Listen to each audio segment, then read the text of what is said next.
All right, this is India Global. I'm Gaurie, Dwivedi. Let's kickstart the show with headlines this evening. First up, amid spiraling nosediving of diplomatic ties between New Delhi and Ottawa, reports suggest India's National Security Advisor Ajit Doval held a secret meeting with his Canadian counterpart in Singapore. Reports suggest that this secret meeting took place in Singapore last week.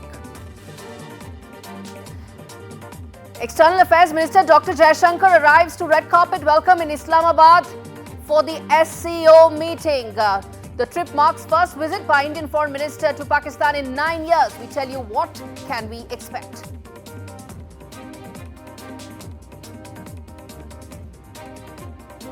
Meanwhile, over in Africa, as part of the first leg of the historic three-nation tour, President Draupadi Murmu calls for deeper economic cooperation between India and Algeria.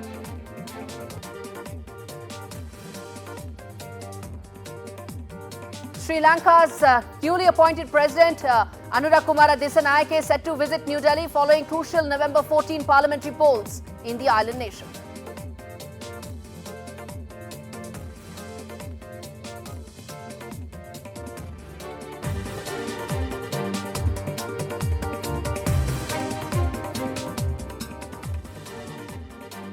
All right, escalation of the tensions one has seen in the last 24 hours between Canada and India. Both sides have recalled, in fact, India recalled its envoy and then dismissed 6 high-ranking officials of Canada in India, starting with the acting High Commissioner. But what happens next? 24 hours have passed since then. Now, what could be the future trajectory of the Indian-Canadian ties is the key question we are asking. What happens to the trade dynamics between the two countries? What happens to the very deep people-to-people connect that exists between India and Canada? Remember, Indian students account for 40% of the international students that are in Canada. Highest, over 4 lakh right now, are studying there. When it comes to immigration numbers, India accounts for one of the highest in terms of citizens or people looking to migrate to Canada. In fact, the total number of people from Indian origin has crossed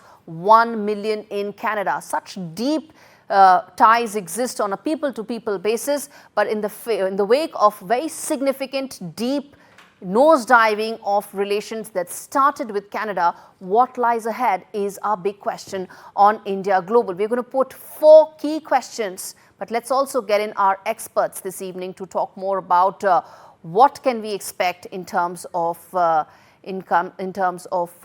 relationship between the two countries. But first up, listen in to this important soundbite. Canada fully respects the sovereignty and territorial integrity of India. We expect the Indian government to do the same for Canada.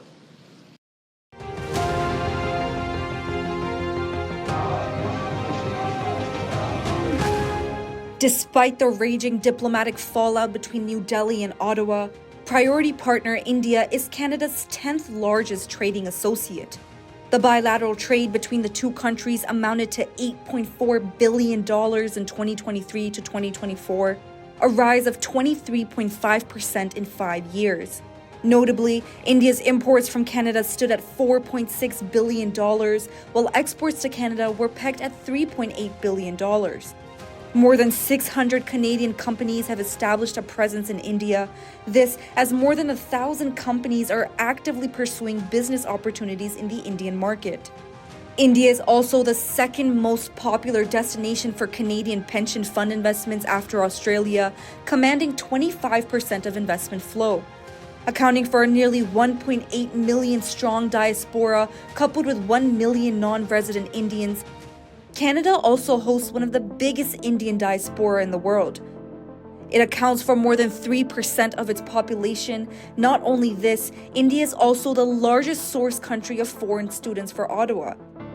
An estimated 427,000 Indian students are studying in Canada. As per Canadian government's 2022 figures, Indian students made the most significant contribution to its economy among international students. These are some of the statistics that underline India's importance in Canada's economy. However, Canada's unabashed support to Khalistani terrorists has repeatedly caused rifts between New Delhi and Ottawa. The Indian government views it as a threat to its sovereignty, while many in Canada see it as an expression of freedom. As the world watches on, only time will tell if the diplomatic fallout between the countries has far-reaching consequences on trade relations, and more importantly, the nearly 3 million strong Indian diaspora in Canada. With Arjun Samar Mahendran, Samya Afsar for NDTV World. Okay, I'm going to come to Sudhir Devre and Swasti Rao in just a bit, but I want to put the context clear for our viewers. You heard the report that tells you in terms of the kind of people-to-people ties that India and Canada have, the amount of students who wish to study there. A lot of foreign universities rest on Indian students and their ability to go and study there. And as many as 4 to 5 universities are said to see their finances get deeply impacted. But there's another trade aspect to it, and I want to put that out for our viewers very clearly. The India-Canada trade ties are about $4 billion. India is a larger economy than Canada. Canada is just about a little over $2 trillion. Canada and India is just a shade under $4 trillion. Canada is largely an oil economy. A lot of it rests on agriculture. If this escalates, if India wants to take the tit-for-tat any further in terms of trade measures, slap some measures as far as agriculture, specifically on pulses, is concerned, then the pain could be far more for Canada going forward. At the cost of repeating, India is a bigger economy at this stage than Canada. Let's get in Swasti and Ambassador Devre to talk more on this. Ambassador Devre, to you first. You know, as things stand right now, there's a bit of and in fact, there's a fair bit of escalation that has happened right now. And when such things happen, it is hard to estimate where it will end. Because tomorrow is when, the Prime Minister, the Canadian Prime Minister, will appear in front of the committee. And who knows what could be the next set of wild accusations he could make. In the backdrop of that, how do you see the trade, the aspect about people-to-people connect, all that being impacted in the backdrop of how the Canadian political landscape is shaping? Well, Canada has really brought this upon themselves through their preposterous imputations, most wild and irresponsible accusations since last year. When the Prime Minister spoke in the Canadian Parliament last year, accusing India of involvement, Indian agents' involvement in the Nijjar case. So, and the latest one being calling Indian High Commissioner and the Indian officials there as persons of interest. I think Canada has really crossed the limit, and therefore India had to act tough. India has accordingly asked its own High Commissioner and officers to be withdrawn for security reasons because they are under threat there in Canada, and also asked the Canadian diplomats to leave. So the situation at the moment is one of very low between India and Canada. And as your earlier report showed, there is such an extensive relationship between Canada and India. There are two democracies, two otherwise very friendly countries, large diaspora, Indian students in large numbers. So there are the whole area between India and Canada has been, all these years, has been marked by a certain understanding and friendship. Now, all this has been somehow, through the actions of the Prime Minister Trudeau, really been reduced to virtually nil. And I think we'll have to now really think in terms of how to restore the situation. But let us first see how Canada itself responds to it. I'm going to come back to you. Sir, I'm going to come back. Let's make opening comments. I'm going to come back to you. Swasti, quickly, a lot is being said in terms of the fact that there may not be cascading impact of what is happening right now diplomatically. How do you assess the situation?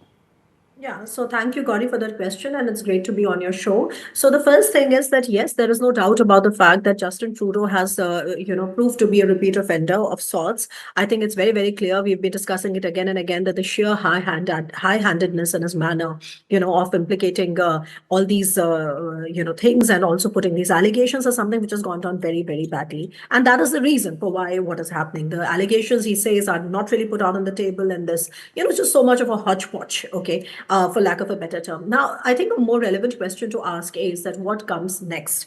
And I think here, I was very happy that you did this little report on how important are India-Canada trade ties. Let's not forget that I think one of the great achievements of the Modi government has also been to open up India's FDI, to a lot of players. And in that, we have seen a steady increase in Canada's investments in India. Also, in the pension fund scenario, we have seen that Canadians have been investing a lot in India. So that's one part. The other is also a geostrategic part, which is coming from the Canadian Indo-Pacific strategy, which was released in November of 2022. So I think Trudeau, of course, is part of this Trudeau drama that we see unfolding is also because of the kind of frustration that he is incurring back home as his own domestic politics is running into trouble. I mean, just look at, we've been mentioning how, for example, the by-elections in Montreal and Toronto, we saw his party doing not well. We all know the Khalistani point, that he's in this coalition with this Khalistani party, and why is he playing, to the tunes of the Khalistani. So we all know that. But what is more important is that even the Canadians, only 33% of them actually approve of Trudeau's prime ministership. 67% don't. And this is something which is very, very recent. This is like September of this year. So what I'm trying to say is that Canadians themselves are not happy with Trudeau. I think we should try to find out a diplomatic solution to this, because this is not just Let me ask this to the ambassador on the panel, Swasti, which is that what can be the kind of diplomatic solutions one can look for in a situation that is fluid and in a situation where Justin Trudeau, for all you know, is willing to risk the ties even further for the sake of political survival? Well, there will be elections in Canada next year, though in October 2025, so still time. But as was just now mentioned, Trudeau's is a minority government at the moment. He has less than 30% approval within his own country. Even before October election, there are parties and people asking for his resignation. So I think whether the people of Canada would accept a situation of this kind with a country like India, I think that needs to be seen. The community in Canada, including the large Sikh community, are peaceful. They are very the friendly countries, friendly communities there, and therefore I don't see why there should be any misgiving about people-to-people relationship between the two countries. I think those will continue. Now, as regards the trade, well, trade is growing now. There are more investments. There are some 500 Canadian companies in India. I think they would need to follow a policy of some patience, and they would hope that situation would improve between the two countries in a few months' time, and that the bilateral trade will continue to flourish. As regards students are concerned, I feel very bad for them, because I think it's the issuance of visas in the short term that will be impacted, and that will have an impact on the students as well, given the fact that the fall semester is set to begin. So that I do feel there will be an impact. Completely out of time. Thank you so much, both of you. I have a feeling I'm going to keep coming back on this story. As we slip into a break, let me just tell our viewers that India runs a trade deficit against Canada, and I for one believe that trade deficit gives leverage like none other, and I think that's a leverage that would probably come handy if things continue to go southward from here. On that note, we slip into a break. We come back on the other side, talk more about SCO. Dr. Jaishankar is now in Islamabad. What can possibly happen in the next 24 hours till he's there? We are now focusing on the India-Pakistan relationship in the backdrop of the SCO meeting. Dr. Jaishankar has arrived in Islamabad for the 23rd SCO meeting. Pakistan visit by Dr. Jaishankar is the first for an Indian foreign minister in 9 years. This comes at a time when there is heavy lockdown in Islamabad. Over 10,000 security personnel have been deployed and there is a shadow of terror attacks that have taken place in Pakistan that also is now playing a role as far as the SCO meeting is concerned. Terrorism could be one of the key issues that may be discussed at this meeting. What all could be the other aspects and what could be on the agenda? Take a look at this report. Amid strained ties, India's External Affairs Minister Dr. S. Jaishankar is in Islamabad for the SCO Summit, a first in 9 years. Sushma Swaraj was the last Indian foreign minister to visit Pakistan in 2015 for the 5th Heart of Asia Conference on Afghanistan. But a lot has changed since then, with talks frozen and no room for bilateral discussions. Do want to say it will be for a multilateral event. I mean, I'm not going there to discuss India-Pakistan relations. I'm going there to be a good member of the SCO, but, you know, since I'm a courteous and civil person, I will behave myself accordingly. Despite rejecting any one-on-one engagement with Pakistan, Jaishankar's under 24-hour visit underlines New Delhi's commitment to the SCO grouping and its importance in not only Eurasian but global geopolitics. Originally known as the Shanghai Five, the group now has 10 member states and 2 observer states. SCO is the world's largest regional organization in terms of geographic scope and population. It covers about 80% of Eurasia's landmass. The SCO accounts for 42% of the world's population. The grouping also makes up 32% of the global GDP. This year's summit, which is the 23rd edition, will focus on regional security and counter-terrorism efforts, enhancing connectivity networks for trade and investment, fostering economic cooperation, and addressing climate change concerns. But the key question is, will the SCO Summit in Pakistan pave the way for a more united front against common challenges, or will divisions prevail? The answers will unfold in the coming days as global leaders converge to shape the future of their nations. Arjun Samar Mahendran for NDTV World.